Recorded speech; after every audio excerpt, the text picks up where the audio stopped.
Começa agora mais um Identidade Pública, programa de entrevistas produzido pela TV Câmara de Araçatuba. Nesta edição, você conhece a história de vida pessoal e profissional do cirurgião dentista Armando Salineiro Júnior. Funcionário público estadual há 29 anos, esse araçatubense ocupou o cargo de diretor regional de saúde entre 1996 e 2003. Desde então, integra a Comissão Técnica de Auditoria do Departamento Regional de Saúde 2 de Araçatuba. É um prazer tê-lo conosco, Armando. Prazer, bom dia. Prazer. Pois é, e o primeiro dos 3 filhos do casal Maria Biagi e Armando Salineiro nasceu aqui, em Araçatuba, no dia 9 de novembro de 1951. Aos 58 anos de idade, Armando, quais as recordações que você possui da sua infância? Era um tempo diferente, os valores eram outros, né? E assim, embora estivesse começando a modernidade que nós temos hoje tecnológica, era uma época, na minha concepção, melhor para se viver. Era uma época de mais valores, de mais... as coisas que você fazia eram, vamos dizer assim, sem maldade, era uma época bem diferente de hoje, né? E deixou muita recordação, os amigos de infância, de ginásio, de escola, até hoje a gente encontra muito deles e é gostoso encontrar e falar sobre a vida da gente, de jogos de futebol, bate-bola, de caçada, de pescaria quando a gente era moleque. Foi uma época muito boa na vida. Por muito tempo você residiu ao lado da Praça Tóquio, na rua que hoje recebe o nome do seu avô, Hércules Biagi. Qual foi o motivo dessa homenagem? A família do meu avô, ela chegou em Araçatuba, se não me engano, no final de 1911. E sempre morou aqui, vamos dizer assim, ela sempre trabalhou por Araçatuba, dentro de Araçatuba. E a primeira olaria da cidade foi do meu bisavô. E meu avô trabalhou nela e teve uma vida sempre dentro de Araçatuba. Foi vamos dizer assim, um araçatubense que chegou aqui, um dos primeiros a chegarem aqui, né? A família veio, meu bisavô veio da Itália, eles residiram perto de Catanduva e depois vieram para cá. Então foi uma homenagem que eu acho justa porque ele viveu aqui, investiu aqui, as 2 filhas e os netos todos viveram aqui, estudaram aqui e ficaram por aqui. Seus pais, de alguma forma, também contribuíram para o desenvolvimento do nosso município? Qual era a atividade profissional deles quando você era criança? Bom, minha mãe ela foi professora de ensino, né, na época em grupos primeiro grau, né? Dava aula para os alunos do 2º ano e se aposentou nessa profissão. Durante a vida toda dela, ela foi professora. Meu pai, desde que ele veio para cá, também com o meu avô, eles tiveram padaria na Almirante Barroso, isso no tempo da guerra ainda, né? Da Segunda Guerra. E meu pai depois teve padaria e teve uma livraria na Rua Brasil. Depois ele vendeu a livraria, adquiriu um sítio e teve um sítio onde trabalhava. Então também sempre foi uma vida dentro de Araçatuba, dentro da cidade aqui que eles escolheram para morar. A gente nasceu aqui, também escolheu depois por tabela. Como já mencionado, na juventude, os seus passatempos prediletos eram a caça e a pesca. Hobbies que permanecem até hoje? Não. Quando era garotão, dos 14 anos por aí, nós tínhamos uma turma, 13, 14 anos, e tinha uma turma que às sextas-feiras o pai de um de nós nos levava ao sítio, de um deles, né, e a gente passava lá o sábado e domingo, voltava para cá domingo à tarde, a tempo de ir no cinema à noite, e lá a gente caçava. A gente vivia no meio das palhadas de milho, no pasto, caçando nambu, codorna, perdiz, né? E quando eu tinha 13 anos, meu avô deu uma arma para mim, uma 40, né, cartucheira, depois uma 32 mocha, e gostava da caça. E até que um belo dia desisti porque, vamos dizer assim, ao ver o sofrimento do animal que eu tinha ferido e ele tentava se afastar da gente, puxando pelas patas, olho de dor, aquele dia eu desisti, nunca mais cacei, acabei com as armas e tudo mais. E pescar também foi uma fase. A gente ia lá na fazenda e ficava no córrego, era o lafão, né, pescando, dava muito lambari, outros peixes.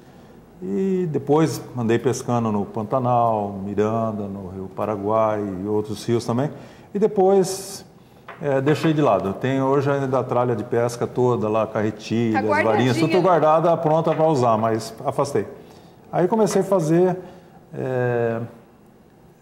caverna, comecei cavernismo, comecei aproximadamente 20 anos e ainda faço regularmente. Fazia todo ano, ia para o Vale do Ribeira, ficava lá um mês até nas férias de dezembro, o mês todo fazendo caverna, né? E outras vezes durante o ano, saía daqui numa véspera de feriado, passava o feriado lá, tudo. E conheço aproximadamente quase 60 cavernas. Hoje seria, né, o seu passatempo? Hoje é meu passatempo. Por causa, assim, é uma atividade que é difícil, né? Você tem que escalar, descer, às vezes áreas íngremes. Para você chegar numa caverna, às vezes você anda 10 quilômetros, 7, 5 quilômetros em trilha de mata. Mas, assim, é uma coisa que dá prazer e uma imensa paz. A hora que você entra na caverna, você vê que lá o tempo que a gente vive correndo aqui fora, fazendo as atividades nossas, lá o tempo não tem quase que valor nenhum. 1 minuto, anos, tem o mesmo valor, né? Só aquele gotejar das águas nas estalactites e aquela escuridão que dá uma paz muito grande, né? E é uma coisa assim muito bonita. E dentro da caverna parece que Deus, né? Pegou um arquiteto e falou: desenha esse pedaço aqui da caverna. Deu um salão para ele desenhou de uma dada forma. Você não anda poucos metros, tem outra configuração totalmente diferente. Parece que ele falou para um pintor, para outra pessoa: faz você aqui, e foi dando. Então é uma coisa muito bonita, colorido, que tem a paz que ele traz, é muito bonito. Voltando um pouquinho à infância e adolescência ainda, em quais escolas do município você estudou até graduar-se em odontologia pela FOA, a Faculdade de Odontologia de Araçatuba, no ano de 1974? Bom, eu iniciei estudos no José Cândido, né, no Grupo Escolar José Cândido. Fiz até o 4º ano lá. Naquela época, para você ingressar no ginásio, você tinha que fazer um cursinho. Naquela época existia deficiência um pouco de vagas, né? Então você fazia o curso de admissão. Aí eu fiz o curso de admissão, prestei para entrar no IE, passei, estudei no IE até o científico. Depois do científico na Faculdade de Odontologia, onde me formei em 74. E como era o aluno Armando Salineiro Júnior? Sempre aplicado ou você não gostava de estudar? Gostava de estudar, principalmente algumas matérias relacionadas à área biológica, né? Matemática, gostava em parte, tinha minhas dificuldades. E quem tem dificuldade em matemática, chega no científico, vai ter dificuldade em física, né? Eu gostava da área biológica, química, tanto que voltei para a área de estudo biológico e odontologia. Era um aluno, vamos dizer assim, tinha de mediano para bom, não era para ótimo, não. Era um aluno bom, aplicado. Vamos dizer assim, a gente tinha muita disciplina na época anterior, essa época toda, né? A gente respeitava muitos professores, e haviam ótimos professores no IE, né? E acho assim, uma grande parte de Araçatuba que estudou no IE, se formou médico, tudo deve a esses professores. Era um grupo realmente seleto e nos tratava, vamos dizer, com respeito também. Exigia da gente as obrigações de aluno, mas nos tratavam com respeito e nos ensinaram muitas coisas de cidadania, da vida, que hoje a gente pratica. A gente teve origem no berço familiar e nesses professores que nos levaram a uma fase da vida. Armando, os estudos sempre foram conciliados com o trabalho? Você começou a trabalhar cedo? Como eu falei, minha mãe ela era professora, meu pai tinha um comércio e por volta de 12, 13 anos eu comecei a trabalhar num bazar de um amigo do meu pai, né, bazar americano, na Marechal Deodoro, e fazia entregas e às vezes ficava no balcão fazendo entregas. Depois, próximo de casa, abri uma mercearia e, vamos dizer, para ganhar um dinheirinho para ir no cinema, no matinê ou no cinema à noite, fazia entregas também. Era uma diversão, um trabalho e uma diversão. Você andava com aquela bicicleta de carga, carregando uma série de coisas da mercearia, pesada às vezes, né, em caixa de bacalhau, e era divertido. E depois, meu pai, quando teve a livraria, trabalhei na livraria durante vários anos, né, ajudando meu pai. Diante dessas experiências profissionais, o que o levou a optar pela odontologia? Você já tinha tido contato com essa profissão quando a escolheu? Tinha um profissional que, vamos dizer assim, atendia a minha família na época, o Dr. José Olívio Vitor, né, que depois também deu aula na Faculdade de Odonto, E quando eu ia tratar o dente, ficava perguntando e curiosetando sobre o porquê de fazer tudo aquilo, aqueles instrumentos, tudo. E isso, de uma dada maneira, orientou um pouco a formação, né? E como eu falei, eu gostava mais da área biológica, né? E Araçatuba tinha faculdade de odonto, eu fiz o vestibular aqui, passei e aqui me formei. E teve a oportunidade de, nesse período, se dedicar exclusivamente aos estudos? Sim, durante a faculdade dediquei exclusivamente aos estudos, porque era um curso integral, né? A gente tinha aula no período da manhã, à tarde, e ocasionalmente aos sábados também nós tínhamos aula de odonto. Foram 4 anos de período integral de estudos. E você chegou a exercer essa profissão? Quais foram os primeiros passos após a graduação? Eu exerci a profissão até o ano de 1996, quando eu assumi a direção da Regional de Saúde, porque aí, pela função dentro da regional, eu tinha que viajar constantemente e não ficou difícil conciliar as duas atividades. Eu gostava da área de saúde pública e passei a me dedicar a ela. Quando eu me formei, eu fui para Mato Grosso, em Cuiabá, trabalhei na Fundação de Saúde de Mato Grosso, durante 2 anos aproximadamente. E lá eu residi em Cuiabá, residi em Campo Grande. Naquela época, Mato Grosso era um estado único. E eu, conforme eles inauguravam unidades de saúde, lá chamavam unidades básicas de saúde, né? Eles inauguravam as unidades. Eu assumi até contratar um dentista da região que pudesse trabalhar. Então, eu assumia temporariamente ali, ou quando algum profissional sofreu um acidente ou licença, eu ia ficar. Então, conheci vários lugares em Mato Grosso, Vinhema, Rio Negro, Pedro Gomes. E como surgiu a sua oportunidade de trabalho no Mato Grosso? Houve a interferência de alguma pessoa aqui de Araçatuba? Foi difícil? Afinal, você era recém-formado, né? Na época, vamos dizer assim, eu tinha amizade com o professor Silvio Ventroli, deu aula para mim no ginásio. E o professor Silvio falou que Mato Grosso precisava de profissional e que naquela época ainda era uma época que inexistia praticamente concurso público, né? Então, o governador lá, se não me engano, era Garcia Neto, era amigo do prefeito, do Silvio Ventroli, tinha sido companheiro de bancada dele na Câmara Federal. E ele me deu uma carta de apresentação e eu fui para Cuiabá, 1.200 quilômetros daqui, né? E cheguei lá, fui contratado e fiquei essa temporada Passou toda por lá. essa experiência, esses 2 anos. E depois de Cuiabá, foi Votuporanga. Depois eu vim, fiquei um período em Jacareí, numa clínica que atendia industriais e da área lá da região. E depois eu fui a Votuporanga, onde comecei minha vida profissional, consultório mesmo, né? Meu próprio, particular. E depois transferi para Araçatuba e estou aqui até hoje. E naquela época em que você passou a viver em Votuporanga, você já almejava a carreira pública? Já era um sonho? Não, houve um concurso para preenchimento de vaga, um concurso no Centro de Saúde de Votuporanga, eu prestei e fui aprovado. Aí eu entrei e comecei a trabalhar como dentista dentro do Centro de Saúde. Naquela época, o atendimento era um pouco diferenciado de hoje, né? Você atendia gestante, crianças abaixo da idade escolar e adultos você fazia as exodontias, tão somente. Então você atendia grávida, criança e um pouco de adulto. Não fazia um tratamento contínuo como é hoje, começar todo o tratamento bucal.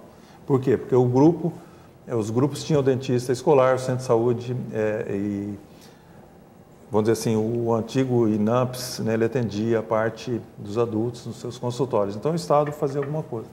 E quando eu transferi para Araçatuba, aqui em Araçatuba, o atendimento odontológico ao paciente era prestado pela Faculdade de Odontologia. Tinha um centro de saúde, não tinha consultório, era dado pela faculdade. Então eu vim transferido para o Departamento Regional de Saúde, né? E comecei minhas atividades ali, vamos dizer assim, eram atividades mais burocráticas, né? Está certo, um pouco mais sobre a história de vida do araçatubense Armando Salineiro Júnior, você confere no próximo bloco, nós voltamos já.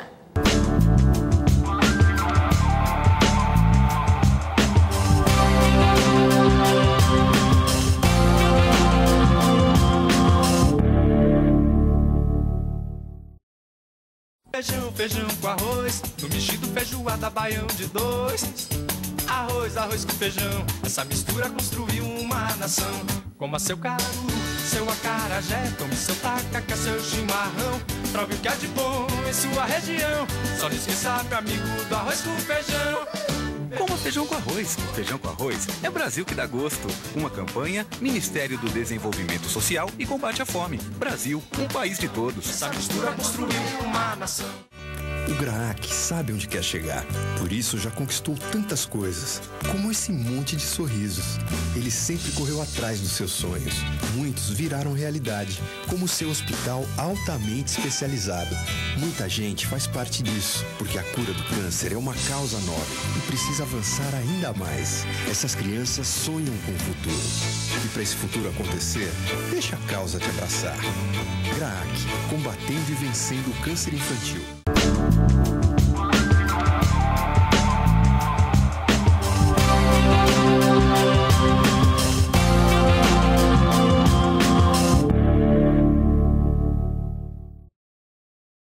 O programa Identidade Pública conversa hoje com o cirurgião dentista e servidor da Secretaria de Estado da Saúde, Armando Salineiro Júnior. Casado, pai de 2 filhas e avô de 3 netos, Armando ocupou o cargo de diretor regional de saúde por 7 anos. Na verdade, ele foi admitido na Secretaria de Estado da Saúde em 6 de maio de 1981, inicialmente como cirurgião dentista do Centro de Saúde 1 de Votuporanga. A transferência para Araçatuba demorou muito? Foi uma conquista muito difícil, Armando? Foi. Demorou bastante, porque na época, quando o município, você prestava concurso para um determinado município, se você se transferisse, esse município perdia o profissional. Ou você tinha que achar alguém para substituto e para vagar, para fazer uma troca de vagas. Então, por esse fato, demorou bastante, né? E eu consegui essa transferência, na época minha esposa estava aqui, eu consegui essa transferência, vamos dizer assim, em 2 etapas. Primeiro, eu vim comissionado para a Faculdade de Odontologia de Araçatuba. Por não ter o atendimento odontológico no Centro de Saúde, eu vim para a Faculdade de Odontologia. E quando eu vim para cá, foi me oferecido alguns departamentos para que eu pudesse ficar e prestar algum serviço, né? E eu optei pela prótese, pelo departamento de prótese, permaneci por quase 1 ano na Faculdade de Odontologia. Aí houve, na gestão em que o Dr. José Carlos Aguirre Monteiro, que era de Penápolis, esteve à frente da regional, ele estava ampliando a equipe. Ele falou se eu queria vir para a regional, né, trabalhar dentro da regional numa área que eu falei assim, uma área mais burocrática, e eu aceitei. E inicialmente ele me falou, você vai precisar fazer um curso, você quer fazer um curso de saúde pública. Ele me estimulou a fazer esse curso, eu agradeço muito a ele pelo estímulo. Que foram as especializações? Foram as especializações. Aí eu fiz saúde pública durante 1 ano em Marília, com a equipe, vamos dizer assim, a equipe que hoje... A equipe que praticamente deu os passos iniciais do Sistema Único de Saúde. Era uma equipe muito boa, né, profissionais da área. Fiquei 1 ano fazendo saúde pública e vim para a regional. E esse trabalho, vamos dizer que eu falo burocrático na regional, que o pessoal às vezes vê como um trabalho burocrático, na realidade ele tem muito a ver com a ponta. É ele que provê a ponta das estratégias que se fazem necessárias para o tratamento, de material, de equipamento, de reformas. Ele cuida para que aquele profissional que está atendendo o paciente possa fazer esse serviço bem feito. Então é um trabalho, vamos dizer assim, gostoso, é um trabalho que dá prazer de você fazer, né? E depois disso eu fiz também planejamento hospitalar, mais 1 ano de planejamento, em Marília também, um curso montado pela Secretaria de Estado da Saúde, a secretaria que levava os professores que iam dar aula no curso, né? Fiz também o curso de planejamento de serviço público, né? E depois fiz uma série de outros cursos, todos envolvidos com a área de saúde pública, né? Cursos de 1 semana, curso de 2 dias, curso de 1 dia só, e cursos dentro da própria Secretaria de Estado da Saúde. Então, nesses anos todos, fiz uma série de cursos que abriram, vamos dizer assim, que fizeram você crescer na atividade do atendimento público. Você, então, teve a oportunidade de acompanhar a implantação do SUS, o Sistema Único de Saúde, em nosso município. De uma forma ou de outra, você estava envolvido neste processo. Quando eu vim para a Regional de Saúde, na época não existia o SUS ainda, existia algo que se chamava Ações Integradas de Saúde, que eram atividades que o Estado fazia complementando as atividades do INAMPS. Logo em seguida veio o SUD, Sistema Único e Descentralizado de Saúde, que já começou a incorporar e criar o corpo do que hoje é o SUS. Foi um período curto e depois veio o SUS, né? Começou com a incorporação do Serviço Público Federal por parte do Estado. Nós assumimos o antigo INAMPS, o atendimento, e assumimos o controle da saúde no Estado de São Paulo. A União dava o dinheiro, dava vamos dizer assim, as diretrizes e nós colocávamos o serviço em andamento. E depois, com a evolução, o Estado cedeu a parte de atendimento médico ao município, a parte básica, passamos funcionários nossos para o município. E foi uma época assim traumática, porque quem era federal não queria vir sobre o mando do Estado, quem era do Estado não queria ter o mando do município. O pessoal da União ganhava mais que do Estado, o município ganhava menos. Então era uma época assim, foi conturbada no sentido de gerenciamento, mas foi uma época que começou a melhorar, as filas começaram a diminuir, o atendimento começou a ser mais humanizado. Tem problemas ainda hoje? Tem, mas é um caminhar que nós estamos fazendo aí há praticamente 20 e pouco, 18, 19 anos, né, que nós estamos nesse caminhar, 20 anos. E foi uma coisa boa. Foi o início, né? Foi o início. O primeiro passo. Não tem fim, o SUS não tem fim, ele vai caminhando conforme vai mudando a realidade, ele vai se adaptando, ele vai se transformando e vai, fundamentalmente, atender a população. Em 1996, você foi designado para exercer o cargo de diretor técnico de Departamento de Saúde. Na prática, você passou a responder pela então DIR6, que era a Diretoria Regional de Saúde, localizada aqui em Araçatuba. Esse foi um convite ou foi uma imposição, Armando? Bom, quando o governo Covas assumiu, eu era dentro da regional, eu ocupava o cargo de assistente, né? Trabalhava no planejamento e nós tivemos 2 diretores que foram indicações políticas, são profissionais técnicos, porém existe a indicação política, porque é um cargo de confiança do governo, tem que ter técnica e confiabilidade do governo, né? Então houveram 2 diretores que por problemas políticos foram substituídos. E num curso que eu estava em São Paulo, o coordenador foi até o curso e me chamou, falou, olha, a partir de agora você vai ser o novo diretor da regional, que o diretor de então, o Dr. Sérgio Cuninari, pediu demissão, está no cargo ainda até que se nós nos arrumamos. Você vai ser o novo diretor. Eu falei, pô, mas como, né? Ele falou assim, não, você é técnico, você cresceu dentro da secretaria, você reúne as condições para ser esse diretor, é uma aposta nossa da secretaria, você é uma indicação nossa, não é uma indicação política. Aí eu falei, mas vocês vão dar sustentação, como é que é? Às vezes eu vou entrar, ficar lá, né? Como vai ser? Não, você vai ter uma sustentação toda. E, vamos dizer assim, não teve muito. Ele falou assim, o senhor secretário falou, você vai ser... Foi um desafio, não teve muita escolha. Foi um desafio, foi assim, entre aspas, uma imposição que eu aceitei, mas veio até mim, assim, a secretaria está te indicando, vai ser você. E foram quase 8 anos à frente da DIR6. Foi um período em que predominaram realizações ou frustrações? Qual o balanço que você faz desse período? Olha, o trabalho de diretor da regional é um trabalho que quem puder vivê-lo, deve vivê-lo. É uma experiência única na vida, é uma experiência que deve ser vivida. Você cresce muito em termos de pessoa humana, porque você, além de estar desenvolvendo um trabalho, você está atendendo anseios da comunidade, você está lidando dentro da saúde com o sofrimento de pessoas. Então, foi mais de realizações do que de frustrações, né? Realizações por quê? Na época, o governo Covas, depois o Alckmin, ele investiu muito em recuperação de prédios, em equipamentos para santas casas da região. Foi uma época que nós avançamos. Temos problemas, temos gargalo. Quais os gargalos? Por exemplo, os valores de procedimentos que a União paga, que ela que paga, ainda são valores ínfimos, né, perante a realização do profissional, da instituição. Então, isso gera problemas. Mas isso é um problema federal que, né, tem a ver com recursos, é complicado. Mas no âmbito do Estado de propiciar condições melhores, a gente avançou muito. Foi uma época também conturbada, apareceram a leishmaniose, a dengue explodiu, né? Então, assim, e de frustração por quê? Porque a área da saúde é uma área técnica. Eu acho que você fazendo um bom trabalho técnico, você está fazendo um bom trabalho político. Porém, muitos políticos não veem assim. Muitos políticos querem que você atenda as suas vontades, vamos dizer assim, né? Ele quer que você atenda aquele município, mesmo fazendo coisas que contrárias à legislação, né?